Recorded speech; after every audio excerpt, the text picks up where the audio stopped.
Hey,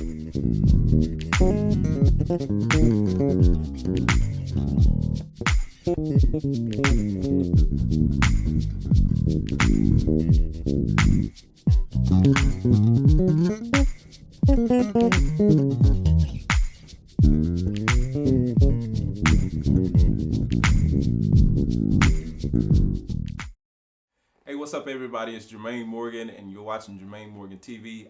Today, I got the pleasure of having my brother, longtime friend, Mr. Nate HOLLEMAN, here with us today. And y'all know we're going to jam out, we're going to groove, and we're going to talk about some music. So stay tuned. We'll be right back.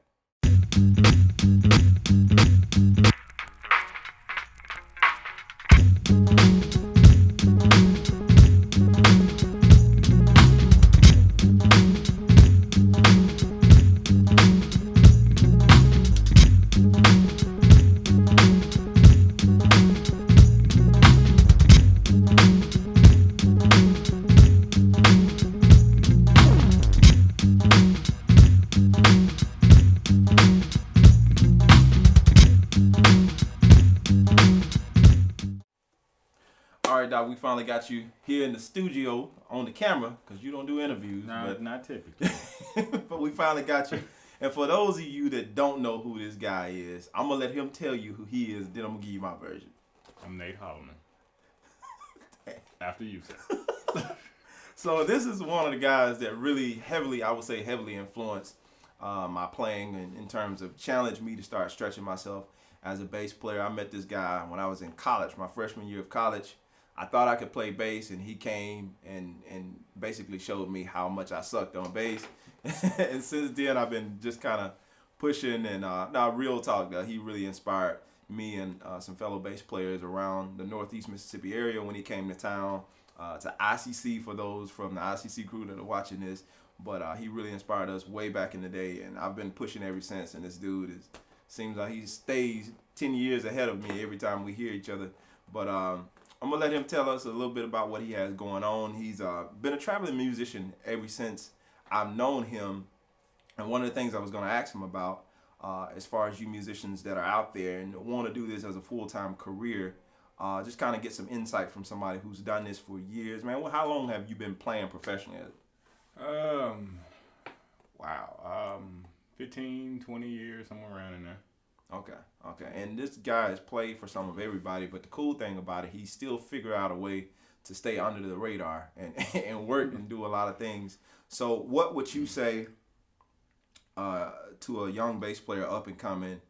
What would you encourage them to learn how to do, or things that they should know to stay working and to keep something going if they're going to do this, or if they're going to take this on as a full-time profession? Well, my take is this: the music industry as a whole is changing and has changed, from the time I got in it until today.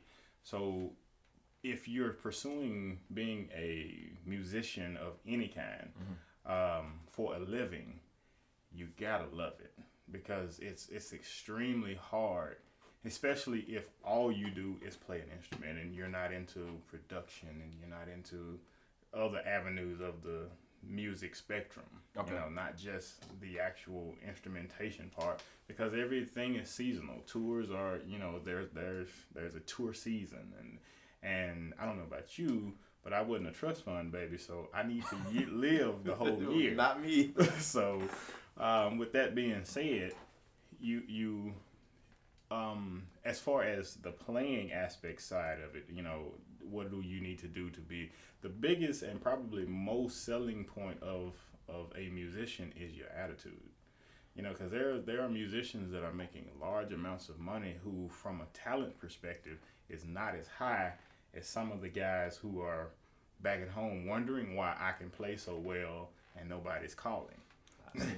Attitude is a huge thing, because as a talent buyer, for lack of a better term, the one thing I want to buy is a solution. I don't want to buy a problem. So if I hire you to play bass for me, and I have to deal with bad attitudes, I have to deal with punctuality, I have to deal with all of those issues, then I'm paying for a headache. So I would prefer, as a talent buyer, to buy or to get someone who maybe not can play as well as you do, but I don't have to worry. So they are a solution to my problem, not an add-on to my problem. Gotcha. And that right there will keep you working, even outside. Now, obviously, you have to be able to do the job. I just understand you can't start yesterday and then be touring tomorrow. But once you get those fundamental abilities down and a vocabulary down, the biggest part of it is your attitude and your network. Okay. If you in the music business, there is no job applications. No. You get gigs from your network, and without a strong network, it's hard to continuously play. Mm-hmm. And the biggest thing that I recommend is that when you're doing gigs, regardless of how small it may be, that gig leads to your next gig. Right. Because you never know who's sitting in the audience. Yeah. Most of the players that I'm friends with, I saw them before they knew who I was. And I was in the audience as an audience member, and I'm a person that can say, hey, I can't do this gig, but he can. And that's how gigs happen. My ties in LA, my ties back home in Memphis, all of those are those people know and like me as a person first. Okay. And then hire me because of my ability. But my being able to be personable and being able to be someone that's enjoyable to work with has gotten me way further than my ability to play. Absolutely. And something that you brought out some good points, and me and you were talking earlier, and something that you brought out that I wanted to kind of bring to the people's attention. How much would you say? Yeah, because you use the term about people. Because the reason why I'm kind of alluding to this, people come on my lessons all the time, and I do the licks, and I show people chords and all this kind of stuff. And you who watch me, you kind of know those kind of things. But one of the things, as a working musician, we were talking last night, and you were kind of hinting on the fact that being able to make sure that people can feel the music. Yes. Go ahead and. Well, every concert I've ever been to and every conversation I've ever had with someone who's been to a concert can never tell me what song they heard. They can never tell me what key they was in. But they can tell me how it made them feel. Man, I had goosebumps. Man, I couldn't sleep that night.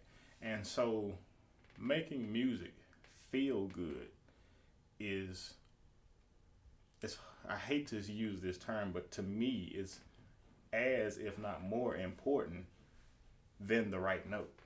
Because you can hear musicians who's making errors while they're playing, but if they feel good, if you can't stop this and your foot moving and you're not intentionally trying to do it, it's just naturally happening, then that musician feels good, and that musician that's what's sought after amongst artists and even if the musician itself is an artist, you have to, because non-musician people, they don't know theory, they don't understand technique.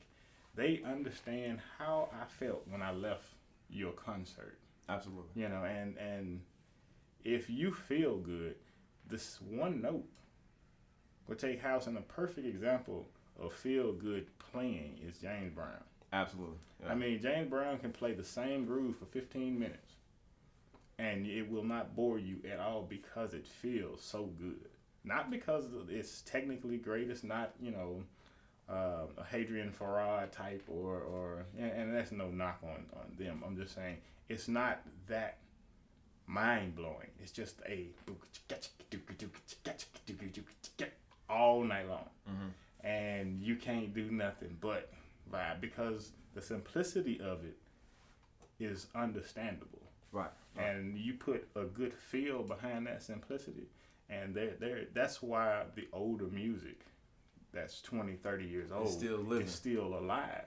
And a lot of the new, not all, but a lot of the newer music, has a shelf life.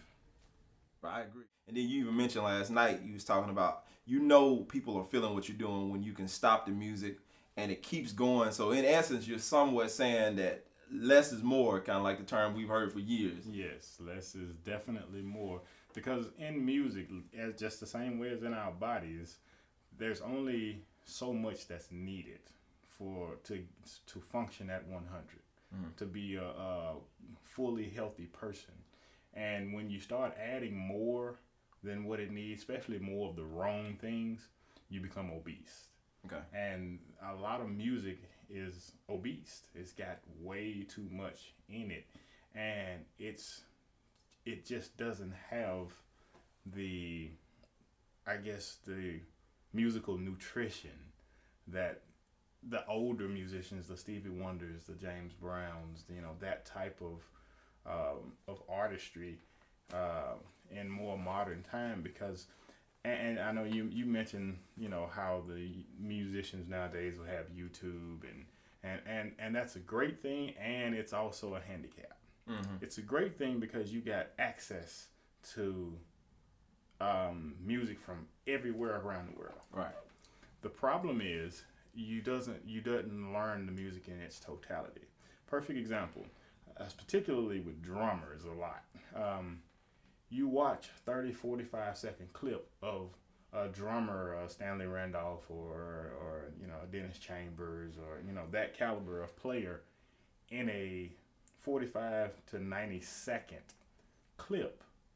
But what you fail to realize is that 45 seconds is 45 seconds of an hour and a half show. Mm-hmm. So you miss the grooving and the pocket playing and the feel of the song, because you only getting a snippet of the hour and a half show where the drums feel great, and it's just a thing. And so a lot of cats are learning that as being the drumming, Right. versus learning how to groove and have that in your back pocket. So when it's time, it's time. And that it actually brings me, and this will be the last thing I guess I'll ask you, that actually brings me to another point, because I always get questions about, like, I always try to show people, and I think that some of the stuff that I'm showing people are questions that I probably was asking you 10, 12 years ago, about the licks and stuff that you would show me, or you really didn't show me licks, you showed me the concept of how to build licks, right, and that kind of thing. But I think the thing is figuring out where's the balance in terms of, okay, we're learning all this stuff, we're learning all these chops and stuff like this. Where's the balance to know when to pull it out? Because I've been in a situation to where they're asking me, I'm playing the pocket, I'm trying not to do too much, and I'm playing the groove, holding it down, making it feel good. Is more aggressive, and so I'm asked to come out more. So I guess for the younger musicians coming up in that environment, where's the balance? Where do I come out, and where do I need to pull back and just let the song breathe? Where that comes into play is everybody growing musically, not just because you come in and you're playing fundamentally sound. To someone who's not fundamentally sound, you sound boring. Yeah. Because to them, playing is more chopping. Like when I go to particularly jam sessions, and there's 2-3 drum sets, I have yet, in the younger generation, I have yet went to one where it started off as a groove, or where we're playing a song. Let's play My Girl. Let's talk about, and another thing too, a lot of younger musicians doesn't really learn the format of a song, like and a pyramid effect, like dynamics. Everything is balls to the walls from the door. Just as soon as the gate open, take off, and they don't really start, gradually grow to a climax, and either descend or that climax be where your fade out point is. So it's in doing that, like I use as a rule, typically speaking, not overall, but first verse and first chorus, let the song be established. Absolutely, I agree. And then at the second verse, slowly start gradually being more expressive musically, because if you come from the door running, by the time it's time for you to run, you gotta know where to go. you know, the effect of whatever you're going to do is not going to be the same. Absolutely. Again, one of the, you know, and it all goes back to feeling good. And you, especially when you're playing gigs where you're doing like a club gig where you're doing multiple sets, you know, if in the first set you done ran through every song, by the time the second set come, I don't really want to hear you. Right. You know, because other than repeating yourself, you can't play anything that's going to have any musical maturity. Right. You know, and most of the time, you are hired to be a support instrument, not to be the focal point of that situation. You're backing a singer, or you're backing an instrumentalist, soloist, as a support, not as a feature. And you may get a feature in the show, but it is for you to lay a really good feeling bed for them to do what they're doing on top of. Absolutely.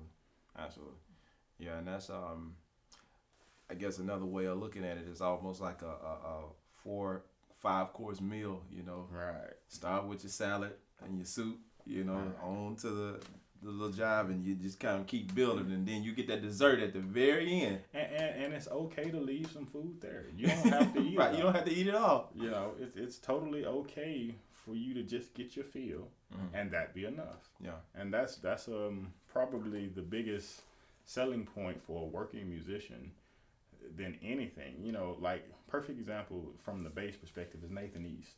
Nathan East is a phenomenal bass player with the chops that will blow your mind. But when he go and play for someone, you would never know that he could do. And Marcus Miller, another example, you would never know that they could do the stuff that they do. And even the folks with the supernatural ability, like a Victor Wooten. A lot of people don't know Victor Wooten is playing Indy Ree's Live in Brazil album. But he's playing a support role. He's not playing as Victor Wooten. Right. You know, he's the playing, artist. He's playing as the bass player. Exactly. Which any good bass player could do that.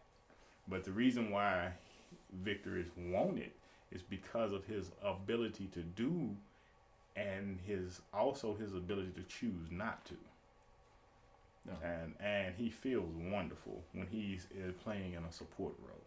No. And I think ultimately that should be the goal for all of us as musicians if we want to keep working. Right. To make sure. Yeah, unless you're pursuing a solo career. Yeah. And which is a whole nother that's a whole nother 20 minutes right there to talk about that. Yeah.